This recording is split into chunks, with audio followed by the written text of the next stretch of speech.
na 2020 the BCBA na si KANAWU ensemfo ahin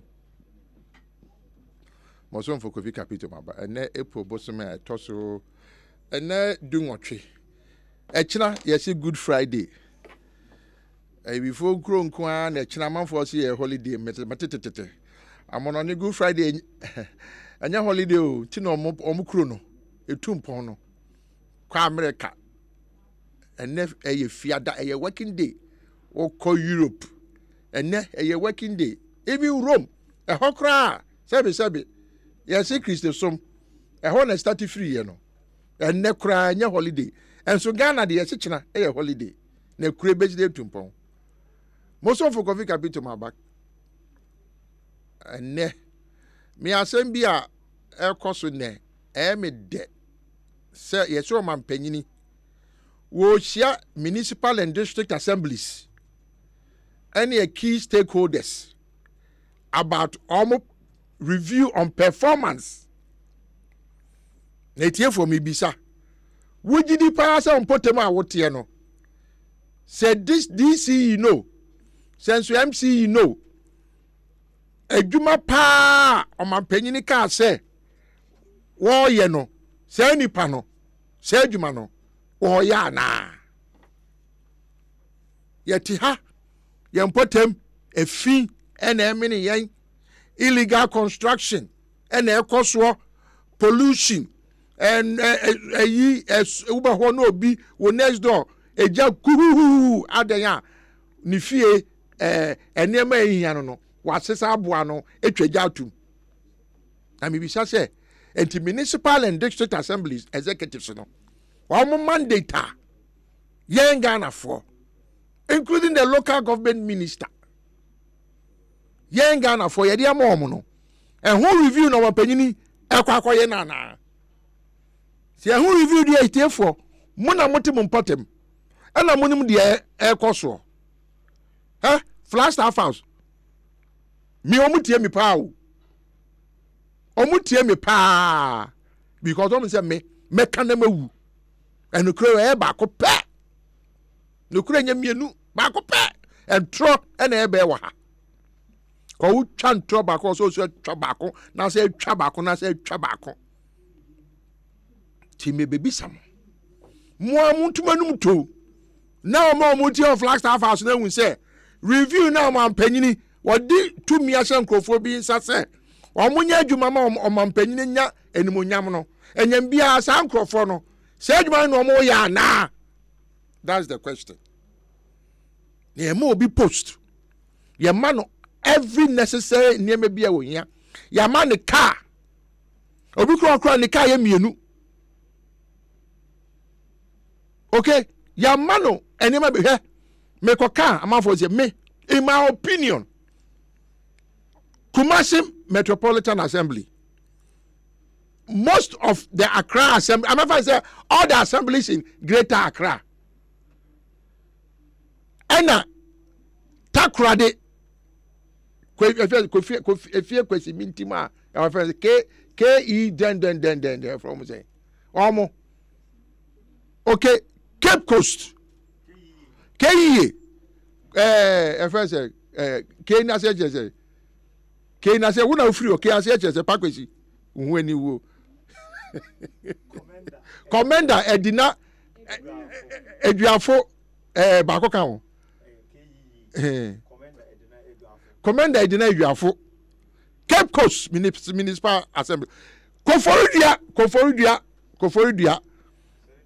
even Tamale all the assemblies I think I'm also say government skebio no man you say internal generated funds no man responsible omotiwa na omajejeje internal generated funds no man abaya sa momu ska ka ho internal generated funds wo kokko say ska nso ya ma mienu e de na ade na say wo ye me boss wo ye me boss wo ye Cape Coast Municipal Assembly boss Koforidua Municipal Assembly boss Takrade Tema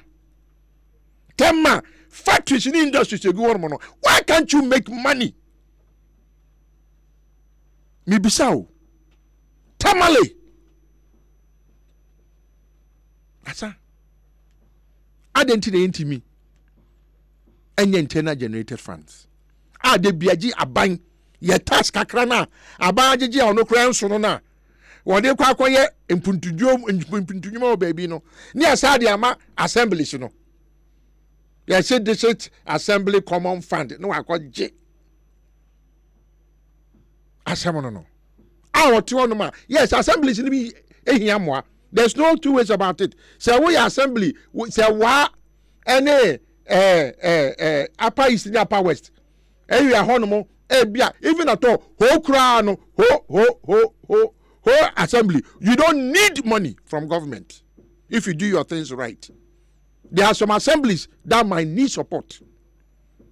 Yes, but do no big ones, you know. Government should think. See, reviewer. I think this is some of the suggestions. People in government should start thinking. So how are we going to make the assemblies independent and effective? Because the idea they would depend on government without doing anything. Seriously. Because more my internal generated funds now. Then bylaws, no, they will enforce it because you need other money to survive. I want paying me chow. On council. Yes, ne Wushia municipal and district assemblies, any other stakeholders on the review last year muyebi. This is not the first time. No, see last year, Bibian say one crown. Bibian say Okumasio. Takra did the same. Tamale Bobo. Then to now reviews and there be a reviews now. What do we get out of it? District and municipal chief executive officers. We say mayor for no.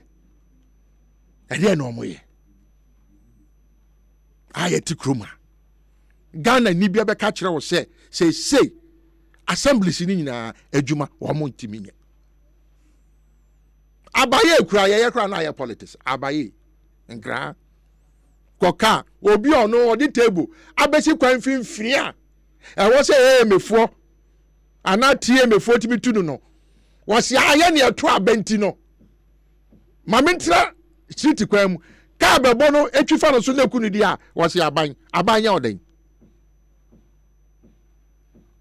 Etifo, me baby ahoma no. Mon frère, me se mo na motete mon potem. Yes, here review on municipal and district assemblies. And to mayor for any form say DCs for no. A dear pan o mo ya mon potem. 0302 216 545 0302 216 546 0302 216 546 0302 216 545. We bet me the wadwe nchiraba because ya nyanye mebi ye some go drama no ne wo kọ Europe wo kọ North America now ko hu hawa. Hello. Good morning. Good morning, everybody. Me pacho wan e say. Papa, mami nyako. Mami nyako je wiase. Se won hwe me. Mami nyako se wo anu se nsema na ka mmere bi no se wo kakra na afa no ni ye wu. O se. Me se nsem bia na me no yetimi ka ne se wo kakra na afa woni ye wu. Oh. Se ye pe o mani ye dia. E se ye ni wu. O ti ase. Mate. Se ye pe o mani ye dia. Ana me jidi se ne madu o na ekoso a o mampani ankasa se na ni hunu mu a menyi ni se ne koma abajo so obekase yan hata so. What na me kire ona se. Me dan se ma me koso. Na ti se AMA ne ho ahwan friends mpanifo adida ni. Se omuji ani mguase a e ba ye se o mampani meboa. Mo Se si so yiri won kran yase aban ni nia woni papa woni obi enti bibia aban meboa ai na keko ba sei ya ana kade tin ya ana kanana sori no se mayi wa trante obi foforo mra anka Ghana ha ye besie nyansa efise ne ekoso no eye ya papa so papa yi di no ho ato so obi nana no a kasa no beka so ntena dem onye adwuma kra no abrani skedi na odin okunu ho aye nyuma ama oman na nipa ye di o matietia no asese omobuan obi e ba sese Ghana ne akoye no aban bi ba ne ye ma obi posupa na okopasa ase ato se ye friend se asansi me free so na bia masimi dan we ye wie we sit down be me ensanya ba ko pe enya dwempa si Mami, oh, pakwesi mu mami nyako kam bisa na sem. Mi bisa se, na nyem bia nsem okeke nyina no. Se nipa no, hwa na di tumi ni ma no. Hello. Hello, Mr. Kofi, good afternoon. Good afternoon. Ngabi kasa tini kwaku. Kwaku mpacho koso. Meso baka so abebi di Christian town. Mobo. Mi nya kwaku koso. So bi ani ha. Wa kwa na da efipe kuma adum don sha ekopi kan bre ekwan no so nye. Na hu ni eko. Se aban fun so municipality omu cheto mu fie kura o kwaku ya ban no hwe no kwaku mami sanse yeah so sometimes you can me baby a wo kan kramenti ni dinda kaswa Christian town na me bisa se nyem bia no ye ton asase ne wo hono no ye hwe bi hun se assembly no anasa aban kura no Ghana water any electricity na o ma ya homboa se o mo de sa ne man be ba ho ana. That's a good question. Thank you. Because property rate they give you almost you. So property rate dey so Ghana dey pese ye ya na yo mom yento property rate dim. Na ye mu ye tumu wi ahwe amono ne hu se metua me property rate a metua for baller. Sir. I come a property rate o. And so Ghana who tua property rate I will say tua baller. Any almost now much at least yo me nya gwa kumi dase yo hello 30 hello yeah Capito, good morning Operating Pachokoso yo Capito me call myself so Mr. Ghana man penny say obema obi adwuma anka onye den onfa emrane oho ne nche nipa na tinchini se onimu se o man mandate up to sa ebia 2 years 3 years no obe faili yen onye den on fa dwuma nto na o hwe ni performance contract or year contract bia basa ba kumi san on punish no na obi an den obi an sampa nipa we di bone na Ghana aban den apanish no that punish Ghana am paying for one pay punishment nti no na ma Ghana ni bia nya adwuma no di o man ni sika rough nti won hwe now one starting one soon and one punishing crop now Ghana for your own toy and Ghana pay for pescadie too much. What point to be where you want not the ye didn't have I the action it will not about you are mine is kind of taxpayers speaker not the iron on no pay. You want starting prosecuting amount for now for yesterday I was 7 my now you brand new. Yo me that's it. Opare hello. Lagofi. Cosway. Say There be some man will come one address. Kind. Now, Papaya, mayor of Circle. Our top mobile phones. Our my bet. Yes. And now, come to say from our call. Yeah. You have the captain. What I say. Captain, what does me dance you? Why you know what you? Let me can say Lagofi. Mama about to now. This to me, MC now can. I say Lagofi. Since I'm back to me, who is this? Me who need that? There be a circle. Moshe AM as you win, sir. Now, I see you. Moshe AM as it. But me, one, yes, our district sub metro need district assembly. So, I will not be one of Lagofi. So you fire high. Then come on, yellow, second interchange you high. Lagofi. I got a here so try any problem. On my second interchange, I see so try. Let's allow come. Now this Papa, circle interchange there. Young kind of chromo an improvement about kakra than before. I did say we a okodua no in America. oh black of Asempa can get some money you me say gata no me ya no gata na sisa oh no gata they be gata there na worker gata dey nim ha from Vodafone ha e be sia ko bo odo na kesem no edam anim ana say edam achi edayanim gata ni sisa black of na me can me gata dey kan me money adi ana be bom peni fa ba na bom ba papa I don't get a black of whom I think it is what oh black of 24 my agent so bye Martin Medansi 0302216545 hello black of yes sir good afternoon Pastor you be na kaze we unu John kwame nkoma circle John koso na circle for mani abre mon koso ni abre pa nyame nhyira o be das ya make no me de wadu asante be kwai ya abre wo be hwe DC ye wo ho minimum adwuma wo ye yeah, na NDC was one. You were Gantua, Mammy Gantua. Says I sent him a quite to Cocotro, no more Yaquan. Na baby, an enca hunina, Cuckoo Road for no, your mammy, a precast, or more also a Ghana Fonty. In your honina, na NDC solid on black of you, but her quano. Says I who may take qua. Tell him, sir, Sequanoma, say about time more, which me becomes you let you know I won't. Not a cassie at any big call. So, would you two know, would you two know, not the ABC Nessie. Yes, said DC for no. As I never quite a year was our how papa.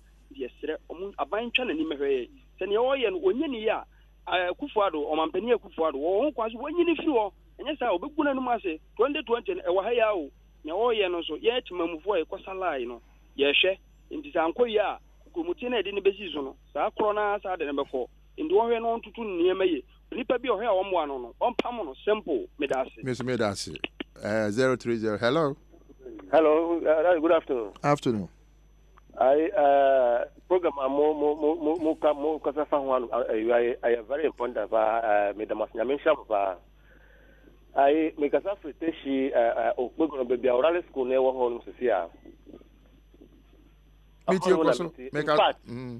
In fact, yeah, this for your assemblies for no.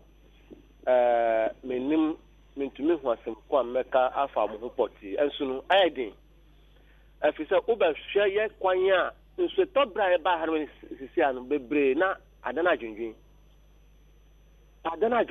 because nso no tosa na e kwan ho ni na ajinso e kwan no enko owo o hwe se o mo degrade ba si kwan so o mo fa hwa bia mba gosu o mo degrade mba fa kwan so sa keke no mo aja e kwan so beje system so ato na nsai e kwan na be bia ne ho mo be fa ma ayeye now all na your DC your assemblies ewo ekunu hanu any MP so MP no kwa de area hanu ye ntini nka ko ye to abayu kwa kin say o ma habium muni hwe MP de sasa mo ka ya na me mo nya adwene MP bi eni ho a onko no constituency ma mo ka say most of the time obi ka say ohun MP as MP ni ba no on pay bibi ma no see sadia de me offer so MP okay MP bi most MPs me ntimi ka say obi a but most MPs weekend omo come constituencies because one kwa yen to abama na mo ka say mu hu omo no bibi she akire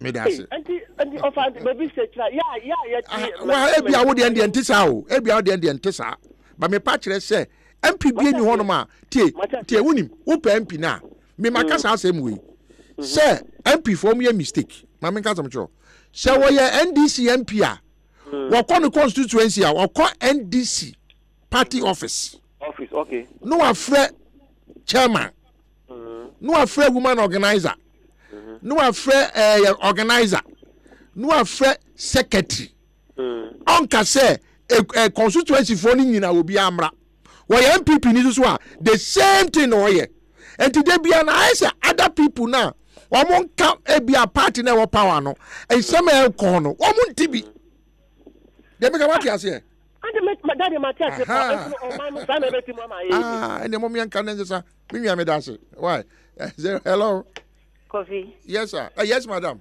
Masama ba yo ma he ma me koso na o so pesu bi sama na mi bi sa se ansima wo ken Ghana ha wonu se yayare pa ba ko ne se o man panyini on ye de tumi ama no one year see a to aba ye be yin free so yes ba mi bi say to me na san kofo na de ma mo nya adwuma no why na betime yi o madi anya mampani thank you na no kware wo mu ni se ade no ye so ba konsan su nyame ani ha ontimi nkwasi enko bia ministry nkwahwe ne ekoso wase eno ne Ghana na enkoso na mesire mpanifu ekebie be mo mbe o mpani se bibi ba no mu huna o mu hata so etan se o mu hata so a ekokokokwa ebi be kan wo mu bi eti no kware wo mu no o mo kan kire mo mpani na nipa edi na bro epesi na mambo no ba form no onyi wo mo free mu na Ghana nko kan sanse meti wa de bia me twe me phone kasa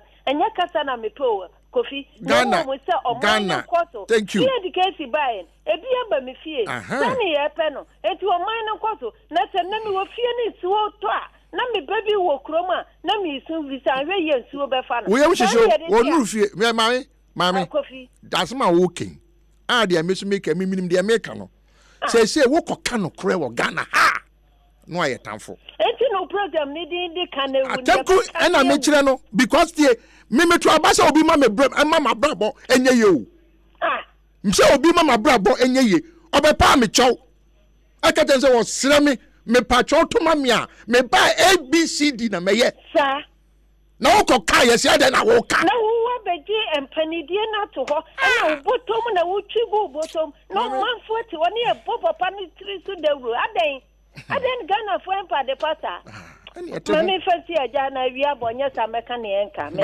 da 0302 hello 0302216545 0302216546 hwe o man panyini Asempa ko o kan ye de ni si akonwa so ye me de wo se Ghana for me ye nya spectators bio ye nya citizens ni ma kuro no ehu ehia yen ni nya se ye pesem kumnya ena ye hello Pacho Dum radio no hana ka say hello yes sorry me Pacho koso me Pacho koso yo medikai me bo abaso me gidi se kasa o kasa nyina Ghana yi eniti na o kasa na o hwe mpanfo du ba bia me na me hu se nyuma pa mpanini akasa oye ne mpanfo bi da no a nyuma no bi no aye nti se omoye omonye o hwe fie o Ghana ha nsuo to na nsuo fa ni pafi o mampani worries meso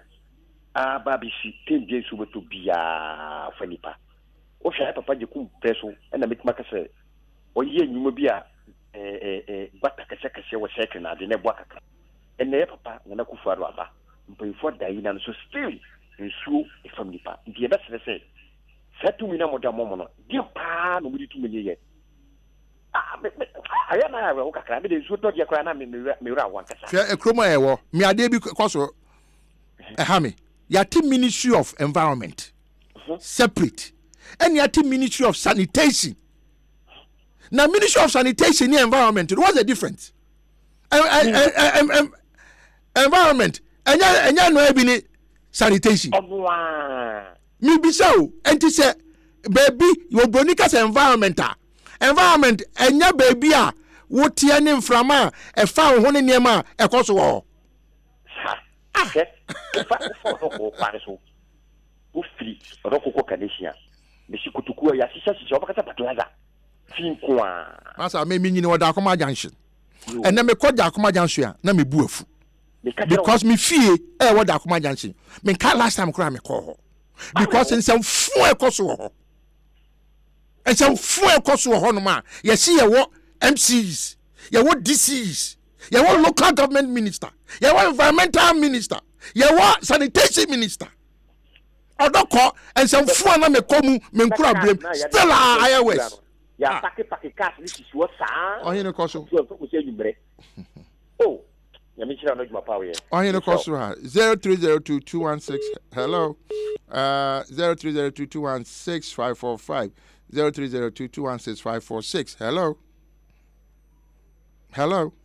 03 hello yes sir good afternoon Kofi Capito yes sir Ebenezer nie mekase fi kwa benya wada junction ebuwa baby awudi abesi ye You be anything. Sa na nyame dia be duni se be fan sa. E bo mo chi o be nyame yi. Asa mo hye ye mo so be dia na ni wa ko fi. No.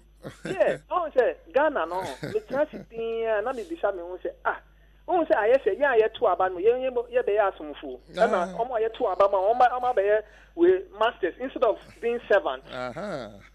So dia say adia ba ko ye me de say am penin say ma ye nye spectators by ye citizens. Yes.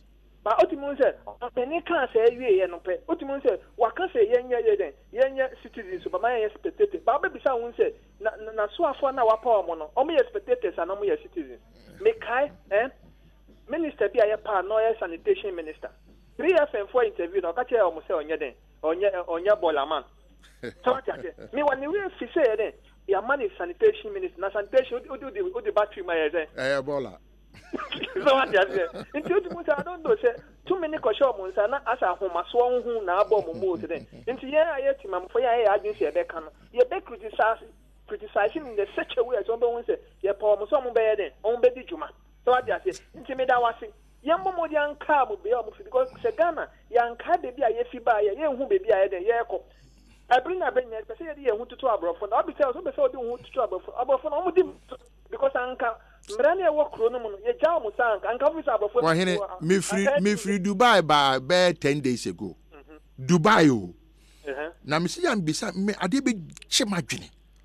Won se nkremo sumo pa e hopa ne free. Yes. Enti me hwa omo esuban omo de ti Dubai. Na me ba Ghana. Na me hwa nkremofo bi suban. Na bisa omo se na san nkremosum na wo Dubai no. Ene de wo Ghana no. Enye the same ana. Because Dubai mama kasam cho. Dubai wonam Dubai a be ma bia wo so ye Emirati bia no. Atade e hye no eye white. And so Ghana mo hwe ne me koso. Oh, say mrani ye nsho so e because obi ani o ma mrani ye adwuma no no emfa no oba na peka ka ba na wa ye de wa forget. Yeah. Just anyama ye Ghana ye nkoso da. Ekro no me nwam da se mrana so. Hwe.